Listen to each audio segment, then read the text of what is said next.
what are we doing wrong in our houses when it comes to the exposure of toxins?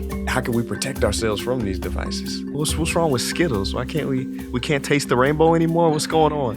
What's going on in the car? Is the car toxic? It's so toxic, bro.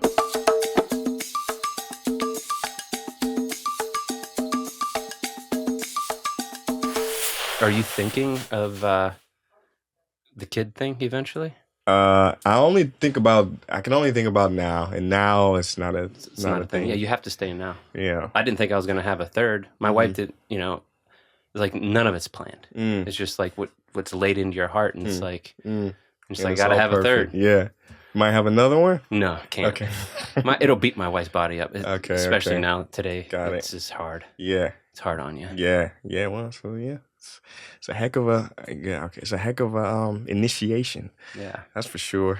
Nice. Beautiful. We made it. Yeah. I do it. Well, the intros are later. We usually just jump in and we cut everything up. So whatever. By the way, you look great. Thanks, I see man. you've been hitting the gym. A little bit. You work out since you've been here? I have not. No. Because I was just having that allergy thing going on. So I was like, I want to save my energy for these push-ups. Yeah. That's all I had.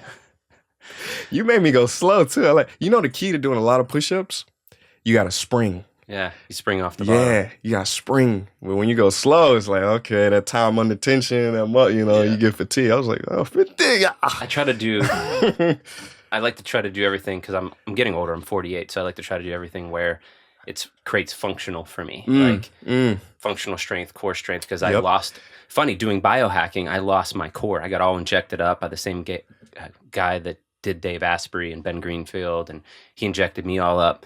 And when he injected me, and it did help, but it also kind of relaxed my core, inner core. And so I got diastasis something, I can't remember the medical term, but essentially your guts kind of push through your stomach.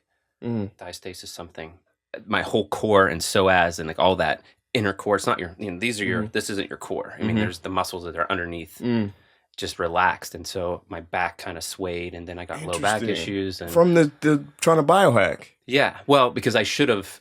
It was my lack of understanding. Cause again, I got it as for free, right? Yeah, he didn't I didn't go through the process. I didn't tell him I should have been doing rehab and all the other stuff. You just don't get injected and magically healed. Right. So what was the desired outcome? What were you trying to do? Hip. I had a hip injury from bass fishing in a bass tournament. So my wife always laughs at me. She's like, don't tell anyone that shit. Don't tell anyone that you hurt your hip bass fishing. I mean, I got the hook was on the side and it was windy, man. I mean, there you go. Come on, it was windy. That's funny. Well, now the whole world knows since we're recording. They better not find out about it. You can't tell anyone. We could bleep that. But I'm so happy to be here with you. I consider you a friend, a soul friend. I've been a fan of you as a human being even before I knew what you did. And, fast forward, because we've known each other for a few years, fast forward to relatively recently, you start blowing up on Instagram, NonToxicDad. But I want to start at the beginning because I want this episode. So let me just kind of lay the land for anybody listening, what I want this episode to give to the listeners. I want to go through the entire house and eat room by room and find out what are we doing wrong in our houses when it comes to the exposure of toxins. And I want to go through each room and then I want to go into the car. But first, I want to talk about you and how did you become Non-Toxic Dad? Not on purpose, that's for sure. Okay. Neat. I mean, I guess it's a long, but I'll give you the short version of how this all went down. I love the outdoors, fishing. So I went to school and I was an environmental scientist, reduce, recycle, reuse. I'm going to clean up the environment. And then I'm like, well, then I'll get into geology. I love rocks and outdoors. And went and got my master's degree. And then I went in environmental consulting. So I'm like, okay, I get to clean up the environment. This was the heyday of the reduce, recycle, reuse, like a great movement back then. It's like, hey, let's clean up the environment. And I was all in. And so through that, I graduated with my master's degree. I did, my studies and I guess my master's work on heavy metals and heavy metal toxicity environments, and in abandoned mine pit lakes, and just some fun stuff like that. So, but out of that, I got hired. I got my dream job. I'm an environmental consultant. Went up and go and clean up the environment, right? So I did that, for about 8 years, and around the 7th year, I started noticing some symptoms, but I also had a trauma at the time. I had a whiplash. Okay. I just did a mercury cleanup of mercuric oxide, which they used to put on grain. So back before, there's all these toxic disasters, right? The DDTs that they're finding off the LA coast right now. Again, it's still at full concentration. That's just brand new in the news. Same thing. Mercuric oxide, they thought it was safe, right? But they coat the grain because mercury kills everything. So they put it in a grain silo, and I was cleaning that up at the time, and I didn't wear my mask or do anything, or when personal protective equipment that I should have been wearing at the time, I didn't, and I started developing symptoms. Why didn't you? It wasn't. I just didn't think it was bothering me. Okay. So let's fast forward through that. I started not sleeping at night. I was, big in my community. I had a small group where men would come over. I had like 30, 40 kids. I would, feed them, and like they're getting out of jail. At the time, I would say I was a little too. My mindset was probably not where it is today, but I was still helping. Like I go back to my old self, I'm like, oh my gosh, and like that was cool, but I should have done it differently, But it's neat how we grow. So I just lost myself, eye twitching, all these weird neurological symptoms, and then you get the cliche saying, you just need to exercise. You're stressed out too much. But I was so sick, I actually moved home to my family, thinking, oh, I'm just stressed out at work, doing too much at church or whatever I was doing. I'm just like, I just need to move back home and all will get well. Well, all got worse. Like I went from bad to like full on fibromyalgia, not sleeping at all, anxiety, depression, 210 pounds, weight gain. Obviously I wasn't eating that well either, but it was, and I was staying at my parents' house, and my mom, it's like, well, she was on a psychotropic drug. She's like, well, get on Effexor, And so everyone pressured me, get on a drug. So I got on that. That made me nothing. Like I didn't feel much. So I went to the medical doctor who put me on the drug. I'm like, had at that time a little bit of like suicidal thoughts, but I also had this faith. I also had this belief inside of me that I'm not going to go through this without a purpose, right? Okay. I had something inside of me. And actually my pastor at the time told me, he says, you're not running from something, you're going to something. And those words just kept me alive, if you will. It's like, and that's where my faith in God really kept me alive, because I had that, there's got to be a reason, right? There has to be a reason for this. My favorite book, Viktor Frankl, Man's Search for Meaning. You read this one? I've read some of it. Oh, that's what it's about, right? Yeah. It's about the people in the concentration camps, what got them out, the ones that survived, was they had meaning. They knew when I got out of this, I would be able to help somebody else. Yeah. They had compassion. They had love. They were giving people around them their last meal, even though they were hungry. They were starved. Yeah. So I love that. So you had a purpose. You had a meaning, and you kind of saw the sunrise in the distance, right? You saw what was hope. You were hopeful. I had you hope. Were possible. You thought it was possible to get out of it. Yeah, I did. Okay. I had hope. Okay.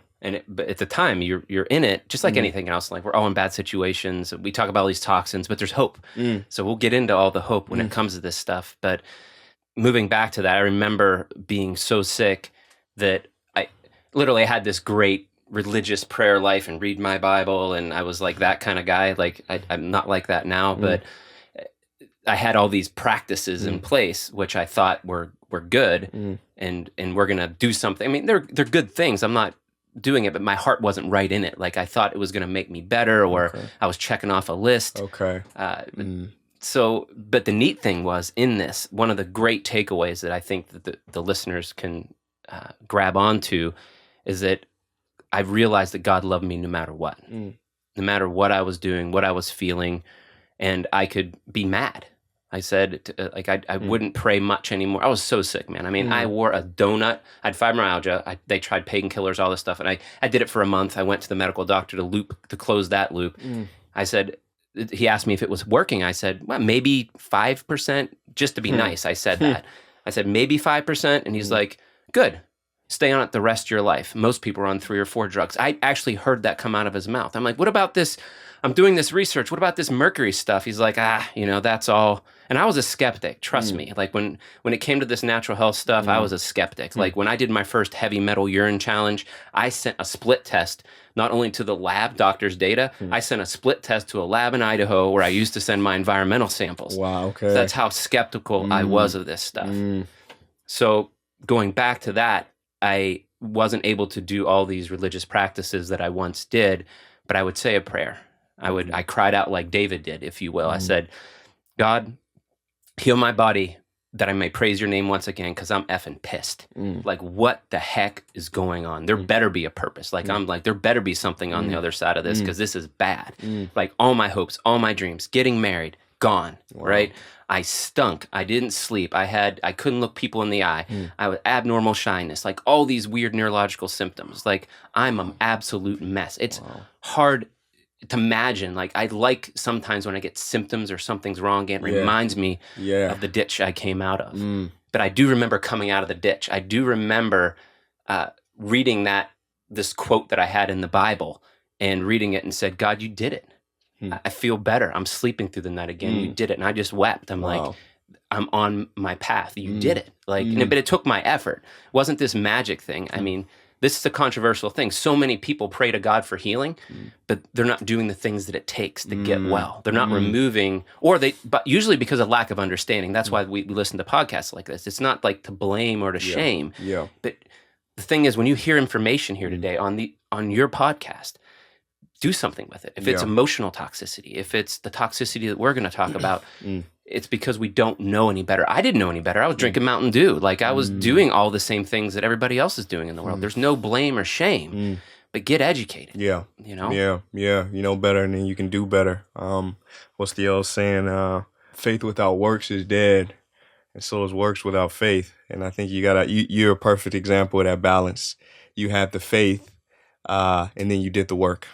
So just to kind of summarize it, you essentially, through your work, dealing with all these, toxic things in the environment, you got poisoned, would you say? Yeah. And the thing that made me really upset is when I really dug into it, in this world today, in our homes and even in our vehicles, or even a lot of the times outside, even though the indoor air is 2 to 5 times more toxic than, and I hope I hate even like quoting these cliche sayings that indoor air quality is by the EPA is 2 to 5 times, but it is. Not everybody knows that. Yeah. And it's sad. And it can get up to 100 times, specifically because of VOCs or whatever. So what really shocked me was that the world, it wasn't just me and, cleaning up federal use defense sites and working with the Army Corps of Engineers and cleaning up abandoned mines, like doing all this stuff. The exposure that I was getting is far less than the exposure people are getting in their homes with bad dental care or like mercury amalgam fillings. It's so much worse. What?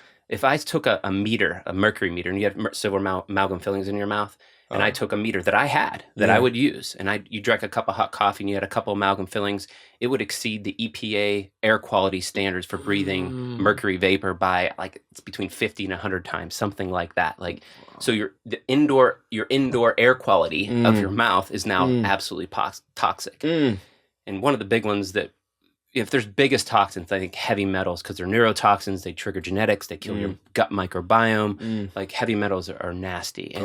And they're just ubiquitous and through the environment. And the lead generation, leaded gas, it's just everywhere. It's in our pipes. It's everywhere. Can't get away from it. No, you can't. Well, so I guess before we get into heavy metals and indoor air quality, which I want to talk about both and all, because you know so much about these subjects, I want to talk about something that everybody has, and we have it pretty much all day with us: the cell phone. What is because you hear all about EMF, Bluetooth, AirPods.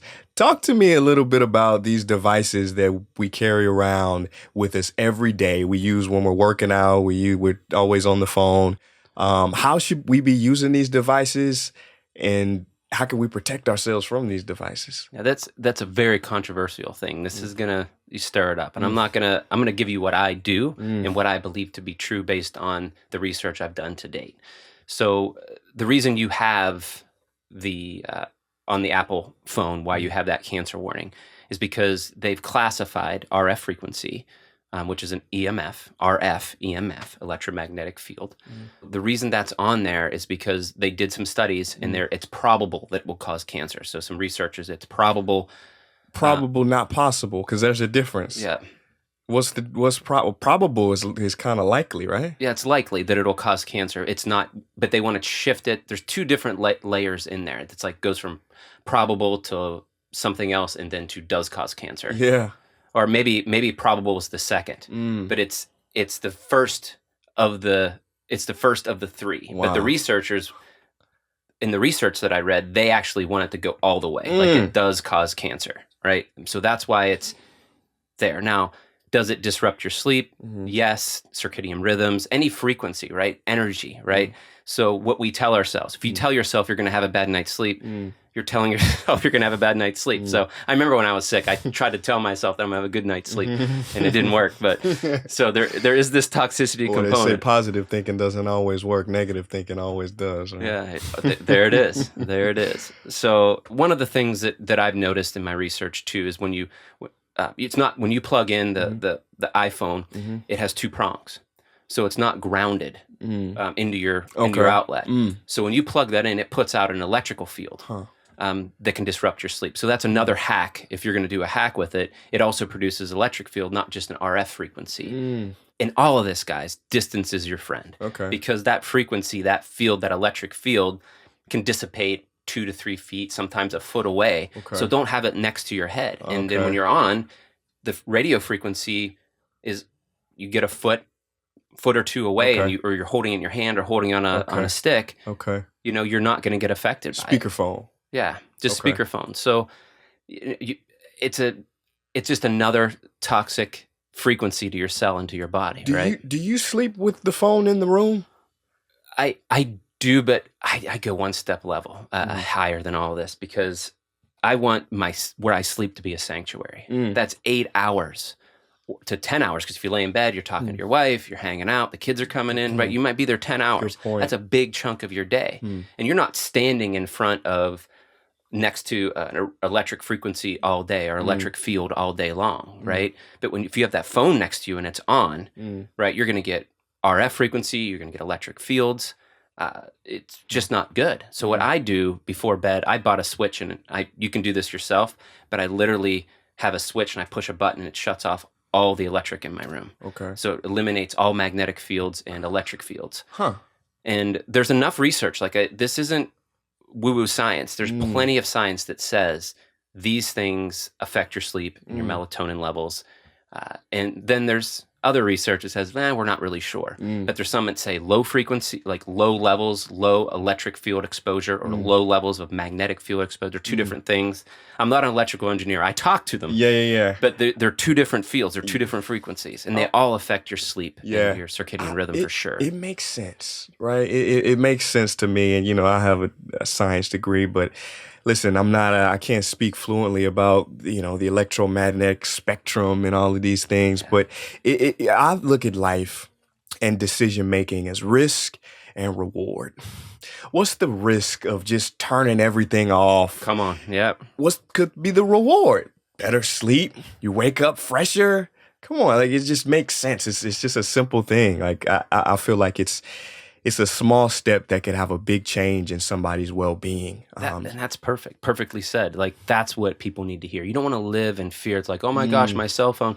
And you're overthinking. No, you're creating a new habit that potentially has a great benefit for you. Yeah. Right? Yeah. It might not be the magic bullet for you. But what I was thinking about the other day, and it's just, I'm always up in my game with my health. Why? I'm 48 years old. I got a little girl that's 16 months old. I want to be around as long as possible. I want to be functional. I want to be around. So I'm doing it for them. And all these little things add up.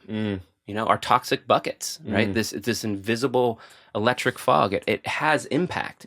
How much impact on me personally might not be as much as you or the people that write on Instagram page. I'm highly sensitive to frequency, and they know it, especially moms. They got this radar, right? They know when things are bad and when things are good. They have it deep in their gut, and people call them crazy, but there's an innate energy, right? Yeah. Even like when we met, like there's a good energy. Yeah. Yeah. And I think you have to be sensitive to that, because this is why, listen, I think we're going to get all into the toxicity in the external world, but I think the biggest toxicity is fear and living in a low vibration, because that just eats everything.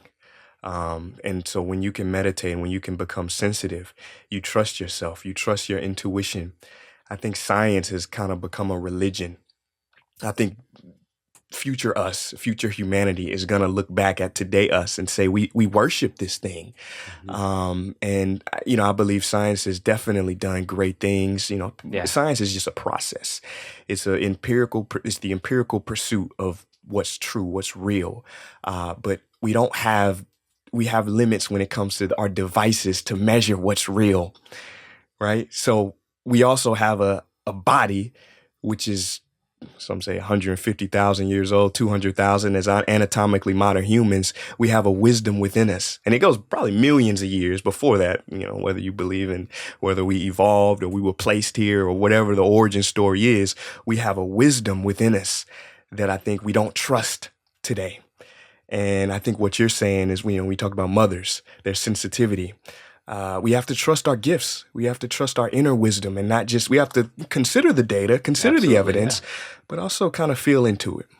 Yeah, I 100% agree. And that's what Non-Toxic Dad's all about. Like I do funny, quirky things and I'm exposing truth, but I don't want people to fear it. I want to give them an option. Be like, hey, your General Mills Krispies, I shouldn't name names, but your cereal, right? Throw them out there. Your cereal, has more glyphosate and does vitamin A, so maybe you shouldn't do that. And glyphosate's like I have some big things that I steer away from and tell people to, because of the impact on your body long term and your genetics.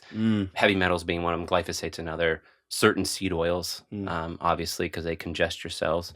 And it's funny that it's so funny being on. I wasn't on social media. I never wanted to be on social media. Now I see this stuff and I'm like, this guy says canola oil is okay, and there's a study that shows that. But then there's a lot of these other independent studies that say it's not. And there's hydrogenated. So everyone, it's creating this polarity, which I hate, right? But I like if we could just look at it and say, okay, how much is too much? Like last night, I'll admit it, I asked, right, in a nice restaurant, I asked, is this canola oil? Okay. And so I avoided some things on the menu to not getting canola oil. I'm definitely not going to eat fried food.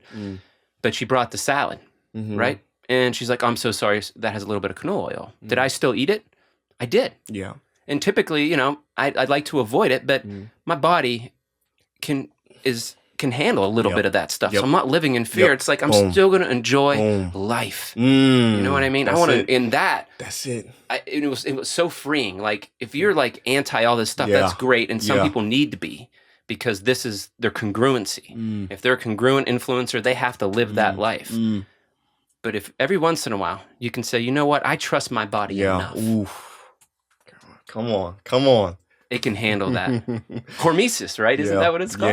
Yeah. Trust the body. Trust that inner wisdom. Trust that we're doing the right things, and that's it. And living in fear, that's stress. The cortisol. Come on, 100%. It's not about bubble wrapping ourselves throughout life. It's just about being intelligent, making the best decisions we can with the evidence in front of us, and trying to live as happy as we can while we're here. Amen. It's like, we're only here a short time. Let's enjoy life. This was my 48 years of wisdom. Like I can't believe that. Heaven on earth, man. Heaven is here if you can find it. Wow. If you can find it. Wow. And one thing's for certain, we talked about the phone and, distance is your friend and the electric field that's produced and the RF frequency and probable cancer and all that. But I'll tell you what will make you sick for sure. Fear. If you fear that thing, it's definitely going to make you sick. If every time you have it, you have anxiety because you're getting RF frequency, it's going to make you sick. 100%. You will create your own reality. I'm going to get cancer from this. Don't say that stuff. And I'm an analytical kind of, down the rabbit hole kind of guy. So I struggle with that. But I know for a fact I can't live in fear that phone. Sometimes I stick it to my head. Yeah. Just to tell myself it's okay. That's funny. Rarely. Yeah. Only in emergencies. It comes back to the biology of belief, right? You talk about the placebo effect and also the nocebo effect. Both are real. We definitely, through our belief, we change our genes. And so it's better to have a positive thought than a negative one. Because as I said earlier, positive thinking may not always work. Negative thinking always does. Always. How you feeling, man? I'm feeling good. You're sweating, man. Yeah, it's good to see this, man. Yeah. We're detoxing. We are detoxing. Let's hop out because I want to get into the house and what we can do in our homes to make them less toxic, because I feel like there's a lot of things that we're using on a day-to-day basis that are probably killing us slowly. Yeah. But we spend 90% of our time in our homes on average, right? There you go. And so, we really need to figure this out. We got to get it right. Yeah. Let's do it. Let's do it. How was the sauna for you? I loved it. Yeah? I absolutely loved it. I have a routine with the sauna and that I do, so I absolutely love sauna. Warren, a.k.a. NonToxicDad, let's get into how we can fix our homes. And I don't mean construction-wise. I don't mean renovation. I mean the toxicity that exists in our homes. And I want to go room by room. And let's start in the room that we spend the most time in, the bedroom. What are we doing wrong in our bedrooms? I mean, there's a lot of things that we do wrong. And I think there's a lot of things that people say we're doing wrong that maybe not that big of a deal. Blue light, for example, watching TV before bed. I think it can affect a lot of people genetically. 100%. Yeah, for sure it can. But I think, and I fail here, so full transparency, I'll watch TV. I told you that sometimes and I admitted it to you the other day when we were talking, because I want to hold myself accountable. It's like one of those habits, because I want to unplug. I want to disengage from all my responsibilities. I want to go to the fantasy land, but that's not healthy for my brain. But I think the stimulation from TV, the flashing lights, obviously those are frequencies, and it gets your cortisol levels up when your body's trying to relax, right? I do a better job in the summer. I'll go out and watch the sunset, do those sorts of things. So that'd be one thing. But I think the biggest thing with TV in our rooms, and not that this is the biggest in my opinion, but is just you need to get, your body naturally is going through these hormonal cycles and your circadian rhythm, and then you're watching TV like you're in a war, right? So it's like wearing sunglasses during the day. You're like, am I sleeping now? Right? Because you're telling your body a message that might not be the message you want to tell it. So we like those shows, but you don't sleep at night, And here's the thing: when I was sick, I couldn't watch. If I watched a movie that got my heart rate up, I would definitely not sleep that night. So I know what it can do when you can adapt to stress. I couldn't adapt to the stress of a movie. I mean, I was really sick. I mean, we mentioned that, like really sick. So I couldn't adapt to the stress of a movie. I couldn't exercise, those sorts of things. That's just stress. Maybe you might be adapting to it, but it's not necessarily the right thing to do for your body. And I do it, so honestly. But I bought a book since we talked. And the book I bought, I want to anchor back into my childhood. It was called The Misenchanted Sword. And I didn't read a lot. My parents didn't tell me to read. We were kind of poor growing up. Grew up in a trailer, and they didn't buy me books at the bookstore when the book thing would come to the school, and so I didn't read a lot. But I played a lot, and I was outside and in the woods, and so I still a great childhood. I learned a lot. But I'm reading The Misenchanted Sword because of our conversation. Awesome. Get rid of that TV. So let's talk about our rooms. I want to actually comment on that. What about blue light blockers, the glasses? Can we still watch TV if we have the glasses on? Yeah, I mean, a lot of people do that. Like my kids do it. I don't, because I tested it on me and it doesn't affect me, whether I use the sunglasses or I don't. Okay. But blue blockers to help, get rid of the unnatural light. It definitely is an option. Okay. For me, it doesn't matter. Okay. Even though I have friends that have companies, and I don't want to knock that, but not everybody is going to get that benefit. But you definitely can do blue blockers before bed for sure while you're watching TV. I think a lot of people are on their laptops as well. I know I am. Yeah. I say a lot of people, but I really mean me secretly. Just like night shift on the phone. Yeah. F.Lux. That kind of changes the color balance on the screen as the sun goes down. Good or canceled? It's good. It's not canceled. Okay. Yeah, it's good. Anything that makes you feel better about your life and it's moving you in a direction, it brings you joy to do those things. Like it brings me joy to ground properly. Yeah. Right?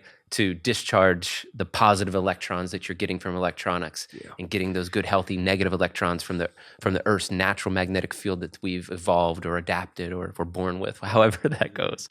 Right? So I love doing that. I love doing the right thing. Right? And I think most people like to do the right thing. That's why we're sharing this information. So for my bedroom, what I've found, like when I couldn't afford the stuff that I can now afford, when I had an apartment where I had too much VOCs, right? So I couldn't afford to put in a hardwood floor, a safe, non-toxic. VOCs, volatile organic compounds. Yeah. Okay. So VOCs can have a big in your sleep sanctuary. So magazines can have VOCs in the ink. Things are getting better, right? Good job, California. You with stuff. They do a great job of like canceling that stuff, right? Okay. So they do a good job, but the volatile organic compounds in your room are bad, right? So when you're buying a brand new bed, you can get ones that have a wool wrap. They have to spray it in beds because of they put flame retardants by law, right? So just getting beds that are more off-gas, the floor models, like you just want to have a sleep sanctuary where there's not a lot of off-gassing of volatile organic compounds. You don't want a press board, brand new bed. You don't want carpet necessarily, like new carpet in your room. So try to get things secondhand. Try to get where your sleep sanctuary, you don't have a lot of VOCs. Crack your window if you do. So if the air quality isn't bad, like in Salt Lake, at certain times it gets bad, but you crack your window and there's evidence that you live longer with a cracked window. And I think that evidence is because you're getting fresh air, 2 to 5 times more toxic. So you want to get rid of the things that cause the off-gassing of chemicals, because you don't want to be breathing that stuff because it'll mess up your sleep cycle, causes cancer, all that stuff. So you just be intentional about what's in your room. And then you can go next level like me, where you're switching off the switch. So you're shutting off that whole electric and magnetic field.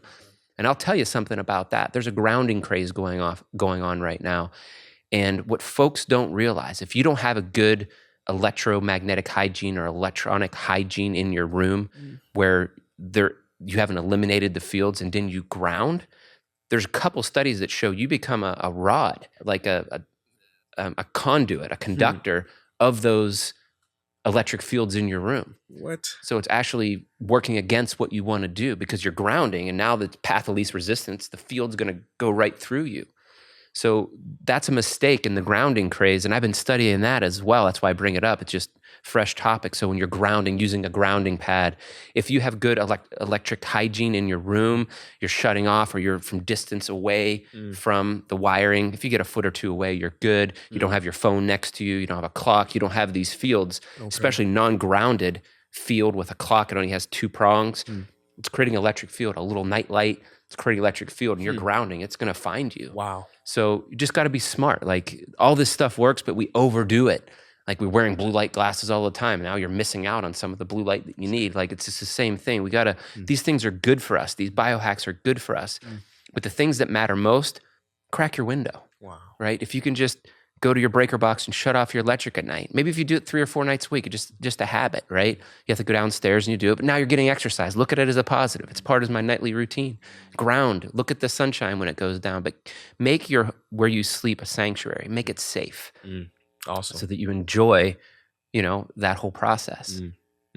Wow. Well, we sleep 1/3 of our lives, so getting that place a sanctuary makes the most sense to me. We're traveling to other dimensions in our in our dreams, and so to be able to create a healthy space there, I think is key to a healthy life. I had no idea a cracked window leads to a longer life. That's incredible. Yeah, there's a study on it. I'm gonna start using that. You want to go to the kitchen? Yeah, let's go to the kitchen. All right. It's where we spend a lot of our time. What are we doing wrong in the kitchen? That's kind of goes into air quality. And the one that I shared with you just a little bit ago, this is a big one you can do in your home, a big exposure, kind of like the pink elephant in the room. If you have a gas stove, and most of America does, that does 2 things. One, they can leak, right? And there's just a recent study in 2022 on that. Didn't say the percentage of them, but it's putting off up to 7 times the legal limit of benzene into your home. So, and there's a lot of gas leaks in homes. And it's neat because you can call the gas company and they can look for them. But so the gas leaks on stoves are pretty rampant, putting BTEX, benzene, toluene, ethylbenzene, and xylene, releasing that. And different propanes or natural gases have different levels of this stuff. So California's great at that too, and monitoring that stuff. So, and then the other thing is when you burn this stuff, it puts up particles into the air that irritate the bronchial tubes, irritate the lungs. In a recent study, I think it was in 2023 that I just read, I don't know what journal, but it said that 13%, and it ranged, but about 13% of all asthma in children are caused by the burning of gas stoves. Now, you can eliminate this stuff by having a fume hood. And I have a big old fume hood, a fume hood that sucks it. So I didn't realize how bad it was. And now I'm with my wife. I'm like, turn on that fume hood. So it's, and she's like, oh, I forgot. And, sometimes I get a little, I'm like, look at the particle meter, So I do have this, I can get a little rough sometimes, but I shouldn't be that way. I'm like, the particle meter is going up, hun, Wow. But it makes a big difference. And what if that one hack is a kid that's suffering with asthma right now? They turn on the fume hood and it fixes it. Now, if your fume hood doesn't go outside, then it's not going to work. It's just going to recycle that in there. So you can either vent it out, or you might have to switch to electric or induction. Wow. So that's a big one. Pans, another big one. Yeah, we're eating off of different types of pans. What are the best? Or we're cooking with those pans and eating off of certain types of plates. What are the best materials when it comes to pans and plates? Yeah, I've hacked all this stuff. Like all my silverware is 18-0, so no nickel, so I don't get any nickel poisoning. What's 18-0? So 1810 would be 18 parts chromium and then 10 parts nickel. 1810, 18-0 is what you want. Okay. The nickel gives it the shiny. So I do 18-0. How do you know it's 18-10? You read it on the back. It's written on the back. Yeah, okay. So you look at your silverware. It's not as shiny, might not be as nice. Okay. But nickel poisoning is real, right? Some people have allergies to nickel as well. And so you can do the same thing with your cast iron pans. Not cast iron, but you can get a stainless steel pan and get them 18-0 as well. Again, if you're not scraping the pan and doing that, it's fine. It's okay. Stainless is good. But if you're taking 18, and you're nailing it, or you get a heavy metal test and you have nickel, a lot of people have nickel exposure, and it's coming from there, right?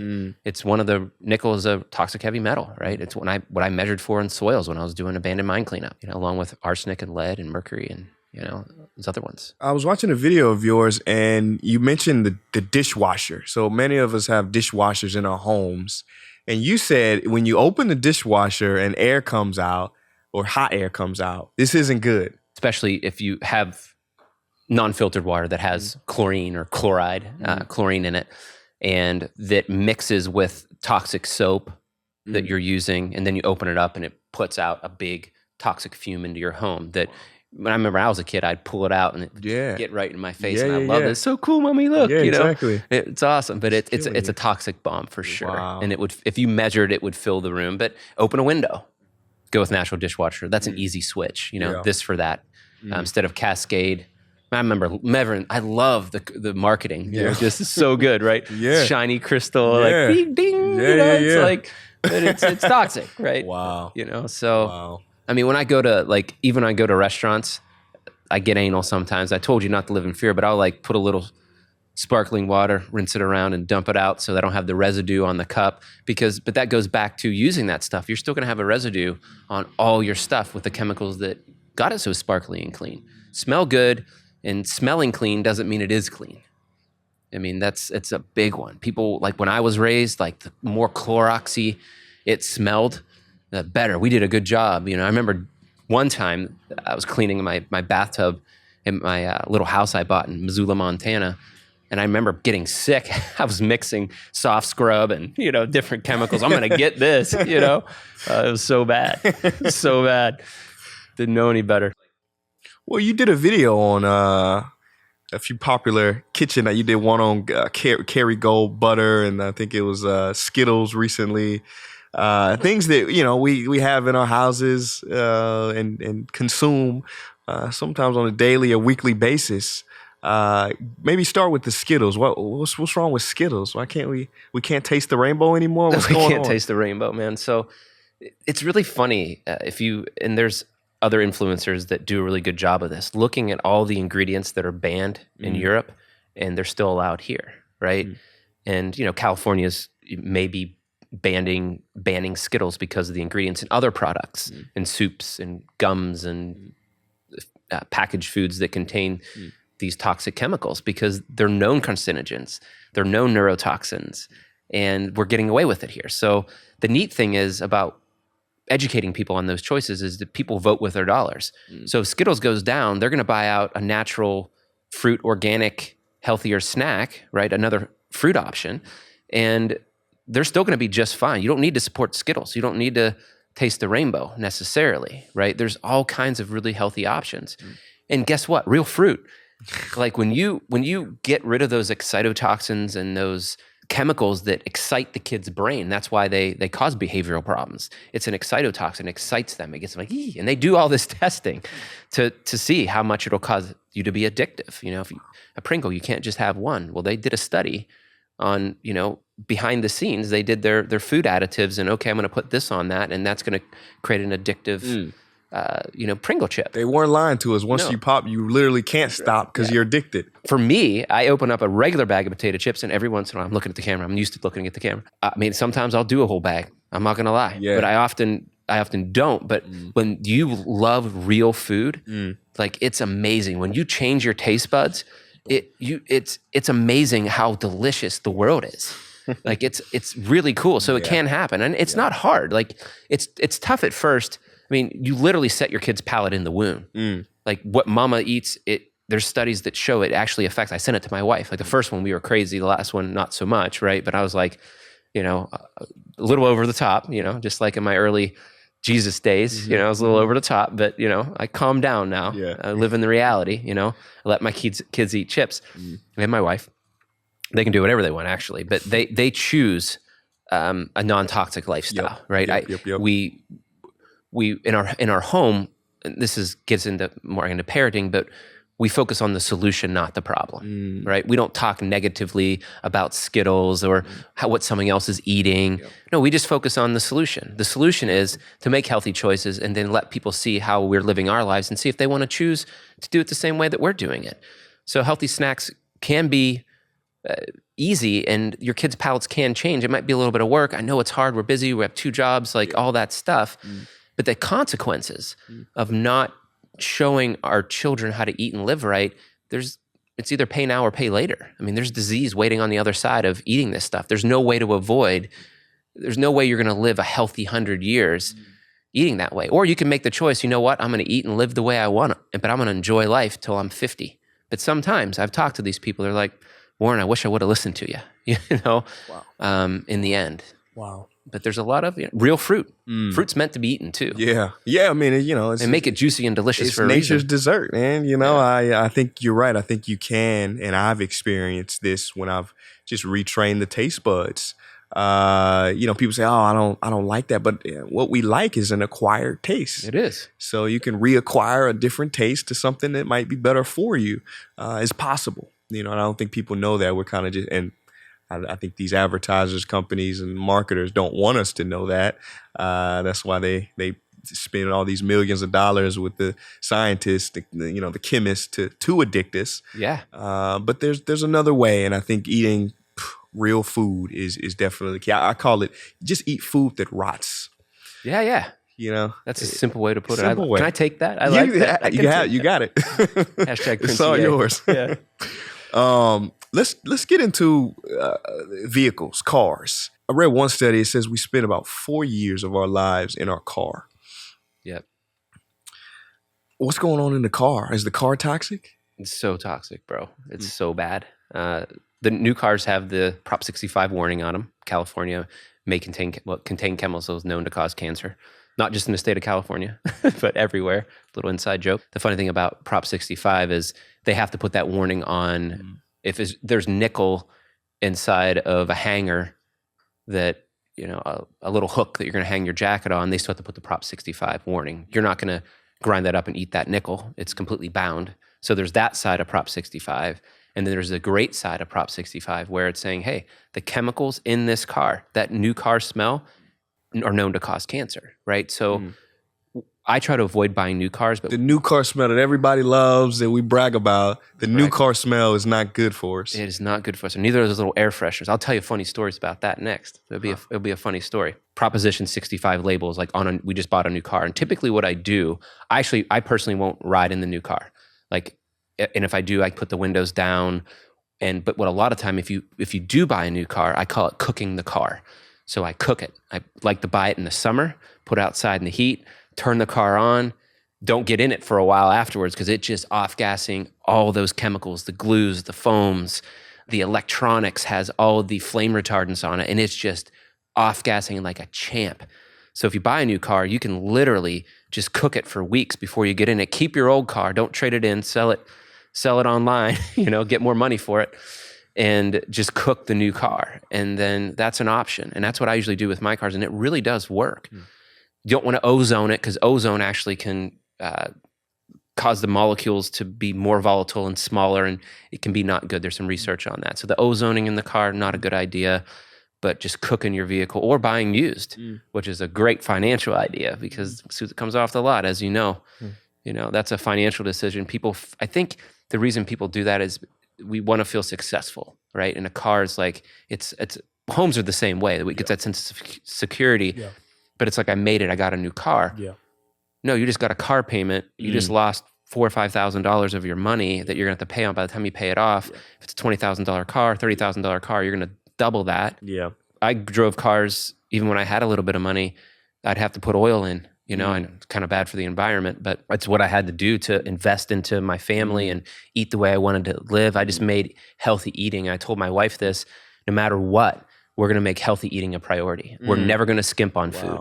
We'll skimp on other things. We're not going to get a new car. We're not going to do this. We're not going to get new stuff for our home. But the things that really matter, they're going to pull our life forward, which are going to allow us to achieve what we want to achieve. We have to have our health. And why do I know that? Is because I was sick and I had nothing. Wow. So I lost everything, lost all my money. I sold my house back in the day, and that's the money I lived off of while I was sick. So it's a prioritization. Are you going to want to look good to the world, or do you want to live a long, healthy, vibrant life that you can actually enjoy? That's a decision that we all have to make. Whatever you decide. Well, speaking of living a long, healthy life, we've talked about toxicity. Now let's talk about quickly detoxing. What can we do? Okay, we're exposed to all of these things. How do we diagnose ourselves if we have high levels of aluminum or something in our bodies? Are there blood tests out there? And if there are, how do we take this diagnosis and then heal ourselves? I'll try to get to the short version of this, but part of what I did over the last 15 years is I trained functional medicine doctors on detoxification. So like a big topic that I've rabbit holed on, but everybody has toxins, right? And the big ones again are heavy metals, mold, and then I would say the third is our mind.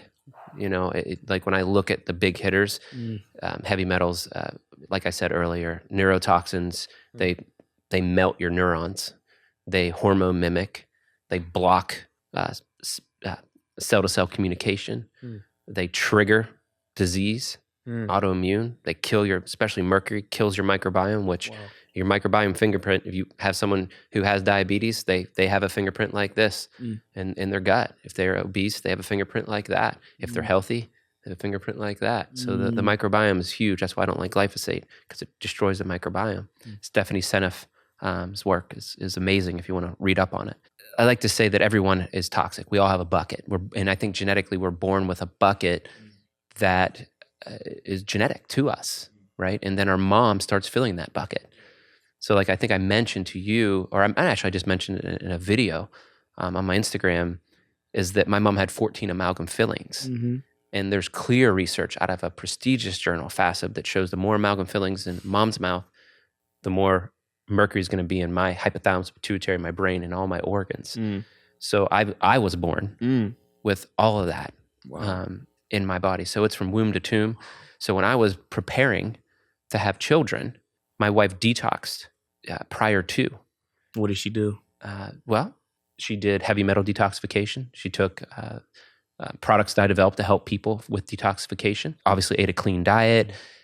We had cavitations removed because they can put out toxins. Cavitations are real. There's science on that. That's another one of those controversial topics. But she did a lot of those things, and then we gave her a nice break so that her body could balance, and a lot of those toxins weren't circulating. So a lot of people want a detox, but detox is, don't detox while pregnant. Don't detox while you're trying to get pregnant. So you have to wait. And men, I think it's like a 90-day sperm turnover. So I used to detox too before we'd have all our children. I would do a heavy metal detoxification as well. So, and then diagnosis, you can do hair works, but it's kind of hard to understand. But heavy metal urine challenge with DMSA or DMPS, usually DMSA, dicaptan resistanic acid is what they use. And you can do a urine challenge, and that's the one that I sent the duplicate to the Idaho, because I didn't believe doctors' data. They have to be lying. This is, literally, I was like psychotic. Like, this is all be a lie. This can't be happening. The government really wouldn't.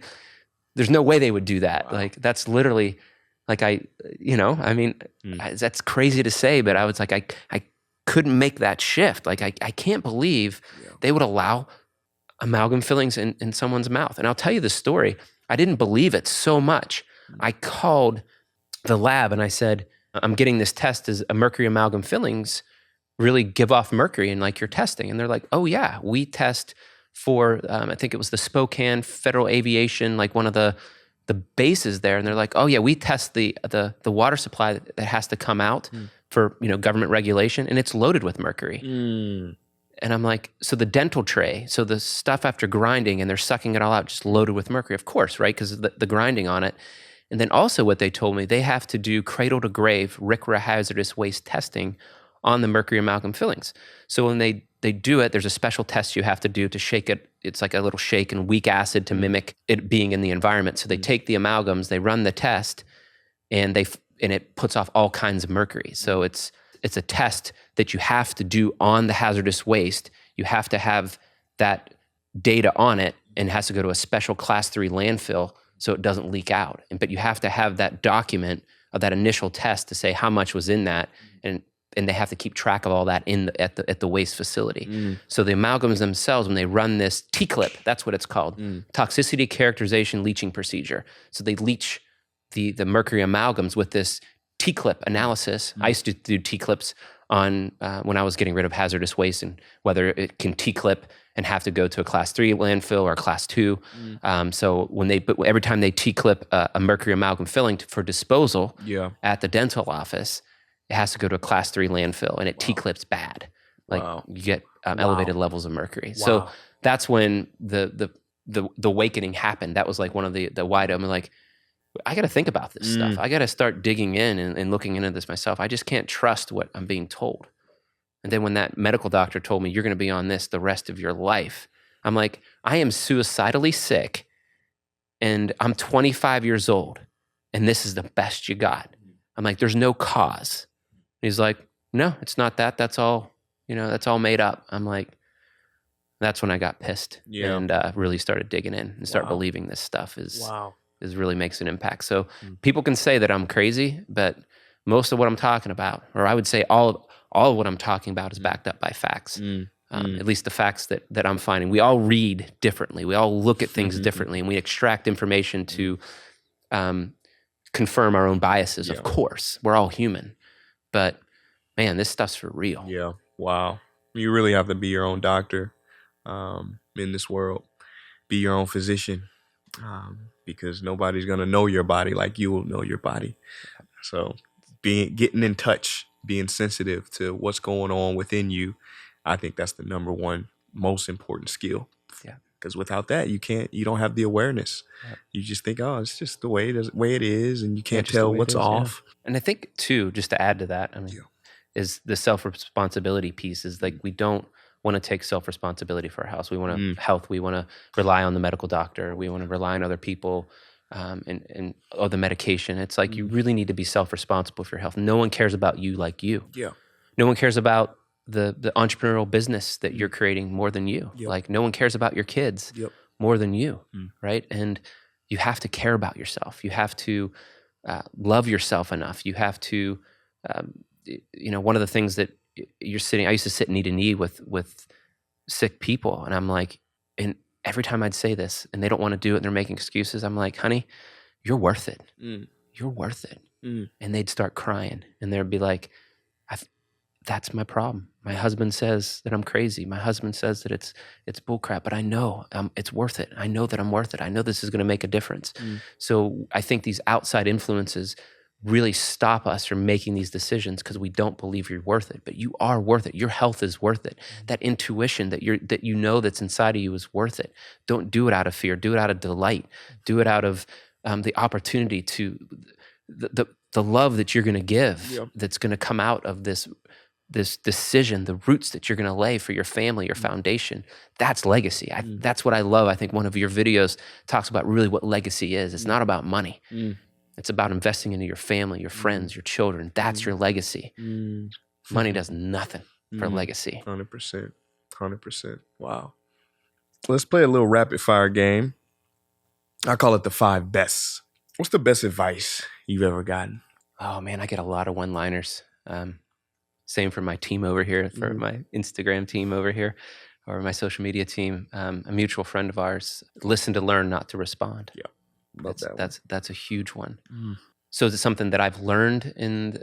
Just something you read or something in a piece of advice someone told you, or just something that I would say. Yeah, I mean, I would say like something I read. Like one. I think a really big breakthrough for me is knowing that I'm loved by God. Like no matter what. Yeah. No matter what I'm doing, no matter what someone else is doing, they're loved, and it's hard for people to grasp, right? And I think it's tough when you're in a certain mindset. That once I opened up to that, once I understood that God's not judging at all, He's loving, and we're judging ourselves. We're creating our own issues. We're creating our own problems. Again, comes back to self-responsibility. Life just opened up and blew up. And things just start happening and you start attracting differently and you start meeting other people. Honestly, if I didn't have those learnings, we wouldn't have hit it off because you would have noticed like, you might try to invest into me, try to help me, because this is part of your journey. This is what you do so well, is waking people up to the possibility of what a human soul can accomplish, right? How much joy and peace and happiness that are truly available to us all. But knowing that I'm loved and God's not judging me is a big deal. That's the big one. And a lot of people are, still living in that place. Yeah, well, I mean, that's we talked about Dr. Shefali in the sauna, and that's what she said. She said the main virus was unworthiness in the world, and I believe it. And if we can all just understand that we are worth it and we are worthy, and love, that solves most problems. I can't really see any solution that can happen if you don't have that, because you'll always be searching for something. You'll always have some type of lack. Life is actually for you. Like it's working out for you. Yeah. And even your challenges are working for you, right? In the grand scheme of the universe, in the equation of life, right? And all the great successful people know that, but it's hard to unlock. So when you're in those deep, I complained a lot. Like I swore up and down, like, there's some deep, hard times, but out of that is such beauty. Yeah. Right. That like my kids and like, I can't wait to get on a plane. I'm hanging out with one of my favorite humans on the planet, like one of my favorite humans on a planet. And you're nothing compared to my kids, bro. That's why you gotta come visit. I understand. I got you. Best investment you've ever made? Best investment, having kids, no doubt, hands down, like not even a question, no hesitation. Having children has changed my life, and investing into them and the learning and growing. A lot of the things and the challenges that I've been forced to change has been from having children. So it's the best investment. Like it's way better than any money. And then when you have a strong core family, that's why for me, it's my strength. It's my power. It gives me motivation to live a healthier life. It gives me motivation to get up and work every day with a smile on my face. I get to do this. Yeah. It helps me transition into reaching more people with the NonToxicDad message. Like it fuels me and they fuel me, right? So it's this total give. Love it. it's the best. That's all I can say. Best book you've ever read? Why You're Not So Smart. I don't know the author off the top of my head. I think I know that one. Why You're Not So Smart, because what I realized is how programmed we all are. So when someone's behaving a certain way, it's one of those cliche sayings again, they're being who they are. Yeah. Why judge them? Yep. You're expecting a different outcome. That's a big one. You're expecting someone to be different, but they're so predictable. Yeah. They're predictable in their behavior based on how they are raised, the what religion they subscribe to. Programming. So why are you getting mad for someone being themselves? Yeah. That is so freaking freeing. Yeah, that's big. That's a big one. It's a big one. Best purchase you've ever made? I think one thing that created strength for me in my entrepreneurship and solidified is getting my finances in order and getting a whole life policy. Because I knew my family was taken care of if I'm being crazy and doing stuff and taking risk as an entrepreneur does, knowing that my family is taken care of. If something would happen to me or if I would get sick or anything like that, knowing my family won't have to suffer financially. And again, I also believe that if that did happen, they would be fine. Yeah. Because of how we raised them, because of how my wife's just so freaking amazing and really balances me out, you know? So if you could purchase a wife, she would be the one. That would be my best purchase, but I didn't purchase her. I met my wife and married her in under 3 months. And I think I told you that. And there was no hanky-panky or anything before marriage or anything, bro. So, and try getting married to someone you don't know. That's incredible. You know? It was a journey. I don't recommend it. I'm looking at the camera again. Yeah, well, it's all perfect. If you could wave a magic wand at the world today and make a wish, and tomorrow when you woke up out of your bed, that wish will be granted, what would your magic wand wish be? I have a recent magic wand wish that it's been on my heart over and over again. I think I might have shared it with you. It's just, we have these polarizing beliefs right now. And I talk to friends that are creating change and they're on the same page. There is overlap. Both sides can agree on something and we can create change in the world, which I think is starting to happen. But I think if I could wave a magic wand and we could get rid of the polarization and come together with the good information on both sides of these ideologies and say, how can we work together? How can we get out of emotion and work together to create true impact and change in the world, right? I throw another one. We can get rid of all the toxic crap that, I love to get that all out, the consumer, all these toxins that are just money driven, right? But get rid of all the glyphosates and toxic chemicals and realize that if you farmed God's way, if you farmed the way that the world or Mother Nature would allow it, it would supply lots and lots of food and create lots and lots of jobs and do lots and lots of different things. But I always have more than one. It's like with my kids, we always do, we call it a rose. We used to be a rose and a thorn. We do it dinner every night. And I don't like the thorn because then I think of Guns N' Roses but I don't like the thorn, like challenge that you learn from. So rose, and like me with waging my magic wand, my kids always have lots of challenges, lots of roses, and it turns into like a half-hour conversation. But that's me. Daddy always has lots of roses and lots of thorns. Love it. Beautiful. Well, thank you so much for being here, Warren. This was so magical to have you here and kind of educate us on how to live a non-toxic life. Where can people find you if they want to learn more or stay up to date with you and your work?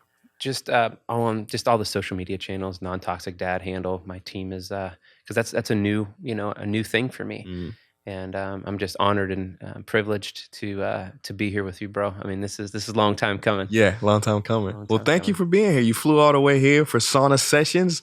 We steamed it up. We had a nice little self-care session, and we got educated at the same time. Thank you so much for being here, bro. Love your heart, bro, and love what you're doing. God bless. God bless.